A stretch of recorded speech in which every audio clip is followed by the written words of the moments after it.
Chapter 11. The next 2 weeks were like a blur for Daniel. It seemed his life was spinning as much as the hurricanes churning out in the Gulf and Atlantic. Hurricane Alex had finally dissipated when it slammed into Central America, and then Hurricanes Betty and Calvin quickly followed suit. Kelly made it clear that she was worried about what the season was going to be like. So Daniel decided to try and distract her. Frankly, he was worried too, but he didn't want her to know that. After all, he was supposed to be the cool, considerate scientist. Fortunately, they had the show as means of keeping their minds occupied. He and Tony were in charge of the props, and they had some good stagehands to help them out. Standing backstage, he looked over the prop table and checked the items against the sheet on his clipboard. He grinned. One of the props was a clipboard with several lines of dialogue on it. Bob Goodloe was playing the lead role opposite Kelly. Now, the man had the most incredible voice Daniel had ever heard, but he could not remember the lines to save his life.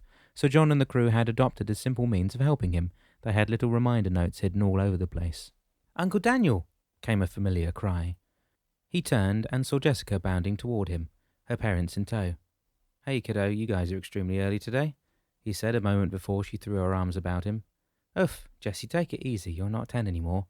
He was right. She was going to be 12 soon. Granted, she was still a tiny little thing, all arms and legs, a great dancer, but she wasn't a little waif anymore. With that, they started working on the stage. Anne held the clipboard and just sort of leaned against the prop table as she directed Greg and Jessica where to put things. As for Daniel, he was practically a blur, racing about the stage and putting things where he knew they belonged. "Goodness, Daniel. Slow down," Anne finally said. "I'm exhausted just watching you." "Uncle Daniel, how do you remember where all this stuff goes?" Greg patted Jessica on the head. "Oh, that's nothing. By opening night, he'll have the whole show memorized and be lip-syncing with the actors." "Really?" she said. "Well, then why don't you be in the show? That Bob fellow can't seem to remember anything except the songs." "Jessie, that's not a nice thing to say," Anne said firmly. "No, but it's the truth," she shot back. Daniel laughed. "Out of the mouths of babes, eh? Huh?" "Hey, I'm not a baby either," Jessica said sharply and stuck out her tongue at him. Greg smirked and then tried to frown. He failed. "Young lady, you keep that tongue where it belongs, or else." Jessica painted an innocent look on her face and gave him her saddest puppy dog expression. "Yes, Daddy." "Actually, Jessie, I did think about trying out for the show," Daniel said. "But I'm just not a good singer, that's all." Anne stood up to stretch her back. "Yeah, that's understandable. It's funny you can act the part and remember the lines, but Bob has the perfect singing voice for it." "It's too bad we can't, blend you two together," Greg said. "Yeah, great idea," Anne said. "You could go out and play the part, and then when it's time to sing, you just lip-sync, and Bob could sing into a microphone off stage." Everyone laughed. "Oh yeah, the old Milli Vanilli routine," Daniel said.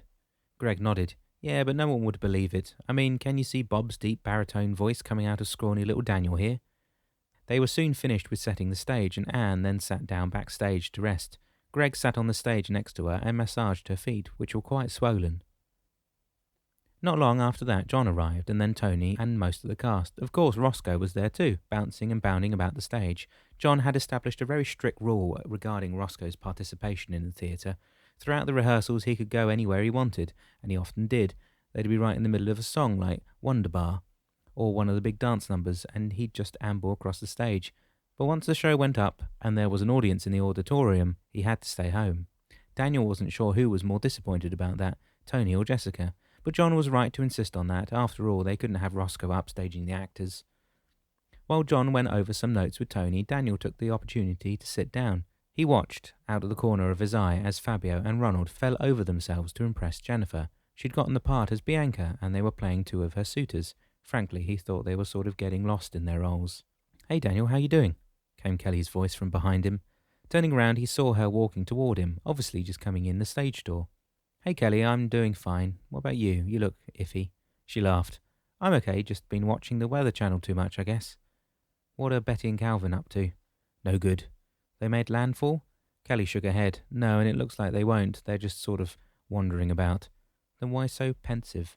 3 named storms before the season officially starts. It worries me. "But not the powers that be." "Oh, did they reject that report you gave to your boss?"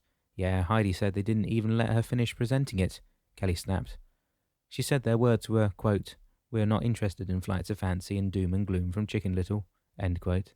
Daniel grimaced as if he was in pain. "Ouch. Boy, they don't pull any punches."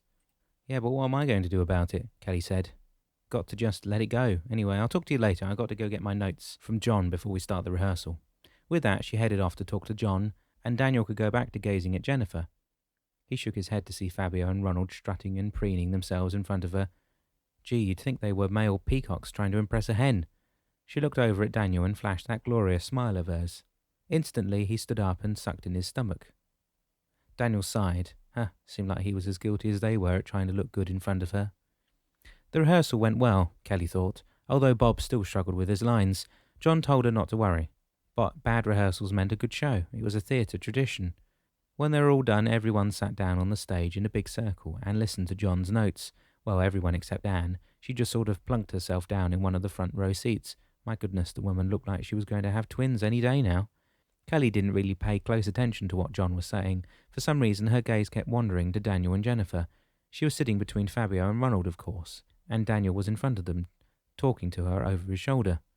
Kelly tugged at her hair and realised that she was feeling something she'd not felt since high school, jealousy. But that was silly. Why would she be feeling that? No, she had to be mistaken. She cleared her mind and tried to focus on what John was saying. It didn't work.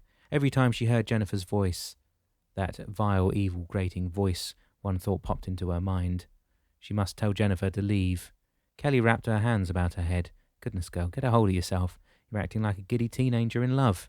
Kelly's jaw dropped as her hands flopped down into her lap, and was it love? Was she in love? She loved Daniel? Great, what was she supposed to do about it? She ignored and blown him off so much over the last couple years. How could she tell him now? Kelly, would you care to share your thoughts about the rest of the class? John said. Her head whipped around to look up at him. Huh? What? A general giggle rippled through the room, and she felt her face get warm. She hoped it wasn't turning bright red. John sighed. Kelly, please pay attention during note time. I don't want to make you stay after school, he said, and then grinned. She got the message. He was only mildly miffed. Sorry, Herd Director. Just thinking about work, she said. He nodded. Oh, well, in that case you get a free pass. After all, your work is rather active right now, shall we say? Kelly paid closer attention to the rest of the notes, and then they were dismissed for the day. She just about raced to Daniel's side. Hey, how about grabbing a bite to eat, my treat? He smiled at her. Oh, thanks, Kel, but Jennifer already asked me. Kelly felt her blood pressure go up about 20 points. For some reason, the name Jennifer suddenly sounded very evil. Yes, Kelly could see it now. She had mean eyes. Tony just about bounded up next to them. Come on, my main man, we're all ready to go. Hey, Kelly, what up, girl? You look tense. Just thinking about work, she said slowly. It took some effort, but she got the pounding in her head to slow to a dull roar. Daniel gave her a warm smile. My, she'd never noticed what teeth he had. His expression also spoke volumes. He had no idea what was going on between the three of them, Jennifer, him and Kelly. She sighed. Oh, like so many men, he could be so dense. Why don't you come along? He said. Kelly nodded. Sure, sounds like fun. With that, they headed out of the theatre and piled into their respective cars. Kelly had to roll her eyes at the sight of Daniel's Volkswagen Bug. He was still running that old crate on his special veggie fuel. She had to admit, he was quite the kook, yet he was also a sweet and innocent kook. Once they were at the restaurant, they grabbed a corner table and ordered up some drinks and food. Everyone was famished from the rehearsal, and it felt good to relax and unwind for a while. This being Port Charlotte, the place was virtually deserted at this hour, which was fine by the gang.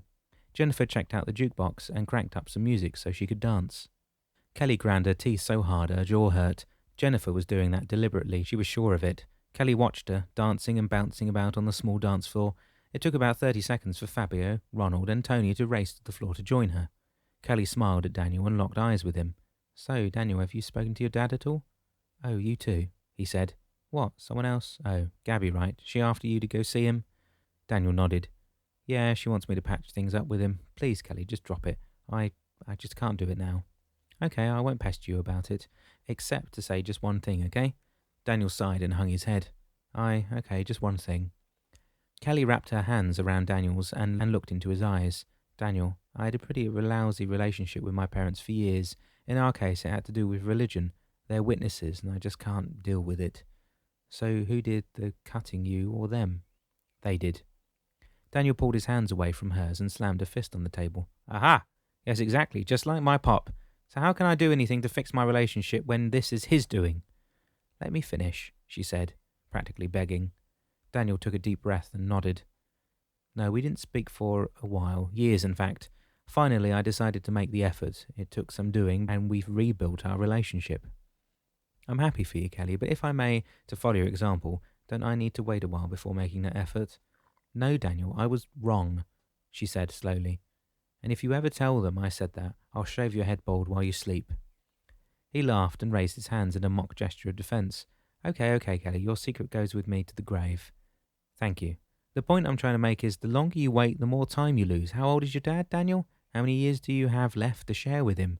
Do you really want to waste what time you have and end up regretting things later? Daniel chewed his lip and lowered his gaze to the tabletop. I'll think about it, Cal. That's all I can promise. He raised his head and gave her a weak smile. But you're asking a lot. Hey, check it out. He pointed behind her. Kelly turned, expecting to see Jennifer bouncing about the dance floor, but Daniel was pointing at the TV suspended above the bar. While they couldn't hear what was being said, she didn't need to. It was a weather report, and she'd seen enough tropical waves to see that two were forming off the coast of Africa.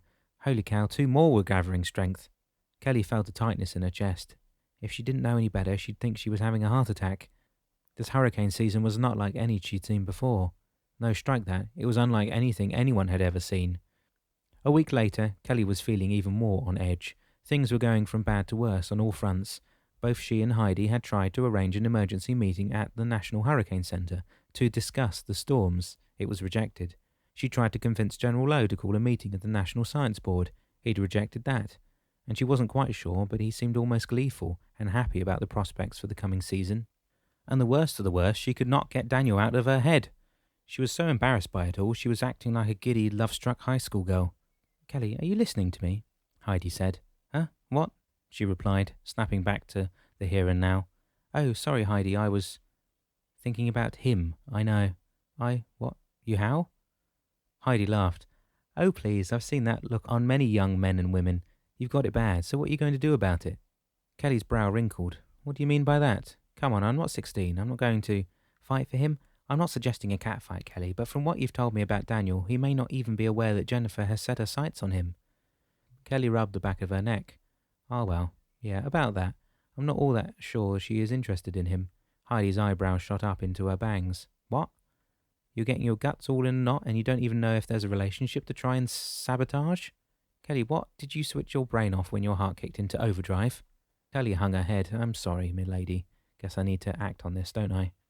Yes, you need to invite that boy out for a real date, Heidi replied. Kelly got up and crossed to the window of her office. She did like that view of Charlotte Harbour. Right now it looked so calm and peaceful. She had to wonder, would it stay that way? Hurricane Danica was heading for the Georgia coastline, and Hurricane Edward was skirting the southern edge of Cuba. If it followed the projected path, it would swing up to the Florida Panhandle area. She tried to put some dire thoughts out of her head. She had her own choppy waters to navigate just now. Boy, she truly wished there was a computer model for relationships. She turned to face Heidi. Well, I was thinking of inviting him to Sunday dinner with the family, but do you think that's too much? Silence. Heidi stood there. Her arms crossed over her chest and sort of chewed on the inside of her right cheek for a minute. It felt like a year. Well, normally I'd say yes, but you have two things in your favour, actually, three. First, Daniel has already met your family, so there's none of that awkward introduction stuff. Second, they like him. And third, he's so royally dense, he won't be scared off by it like some men would. You think so? Kelly said. Oh yeah, from what you've told me of him, he'll see it as just a pleasant get-together. The last guy I invited to a family picnic looked as if he were going to have a stroke right there in the restaurant. You'd have thought I'd just proposed to him. Kelly slowly nodded her head. Okay, I'll do it. I just hope my mum doesn't offer to buy him a complete wardrobe. They laughed and got back to work. Kelly would call Daniel later and see about the weekend. Fortunately, they had no rehearsal this Sunday. Next Sunday, that was Tech Day, the day they ran the whole show.